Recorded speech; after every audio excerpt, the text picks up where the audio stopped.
Aluva Pulinchode metro സ്റ്റേഷന് സമീപത്ത് railway ട്രാക്കിൽ മൃതദേഹം കണ്ടെത്തി. മരിച്ചയാൾ ആരാണെന്ന് തിരിച്ചറിഞ്ഞിട്ടില്ല. പോലീസ് സ്ഥലത്തെത്തി പരിശോധന നടത്തുകയാണ്. മൃതദേഹം ആലുവ ജനറൽ ആശുപത്രിയിലേക്ക് മാറ്റിയിട്ടുണ്ട്. അബ്ദുൾ റഹീം വിവരങ്ങളുമായിട്ട് ചേരുന്നു. റഹീമെ, വിവരങ്ങൾ എങ്ങനെയാണ്?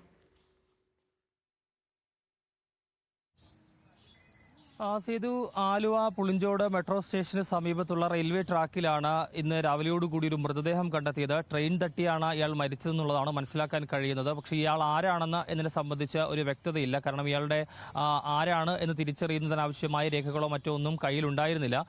പോലീസ് നൽകുന്ന വിവരമനുസരിച്ച്, പ്രാഥമിക വിവരമനുസരിച്ചാണെങ്കിൽ ഇതൊരു ഇതര സംസ്ഥാന തൊഴിലാളിയാകാം എന്നുള്ളതാണ്. ഏതായാലും മൃതദേഹം നിലവിൽ ട്രാക്കിൽ നിന്ന് ആലുവ ജനറൽ ആശുപത്രി മോർച്ചറിയിലേക്ക് മാറ്റിയിട്ടുണ്ട്. പോലീസ് അസ്വാഭാവിക മരണത്തിന് കേസെടുത്ത് ഇത് ആരാണെന്ന് കണ്ടെത്തേണ്ടതുണ്ട്. അതിന്റെ അന്വേഷണത്തിലേക്ക് കടന്നിട്ടുണ്ട് എന്നുള്ളതാണ് മനസ്സിലാക്കാൻ കഴിയുന്നത്. ഏതായാലും ഇനി ഇപ്പോൾ പോസ്റ്റ്മോർട്ടം ഉൾപ്പെടെയുള്ള കാര്യങ്ങളൊക്കെ നടക്കണം. പക്ഷേ ഇത് ആരുടേതാണ് എന്നത് തിരിച്ചറിഞ്ഞാൽ മാത്രമേ അതിന്റെ നടപടികളിലേക്കൊക്കെ പോലീസിന് കടക്കാൻ കഴിയുകയുള്ളൂ. ഏതായാലും നിലവിൽ മൃതദേഹം അവിടെ നിന്ന് മാറ്റിയിട്ടുണ്ട്. ഇയാളുടെ കാല് അറ്റുപോയ നിലയിലായിരുന്നു.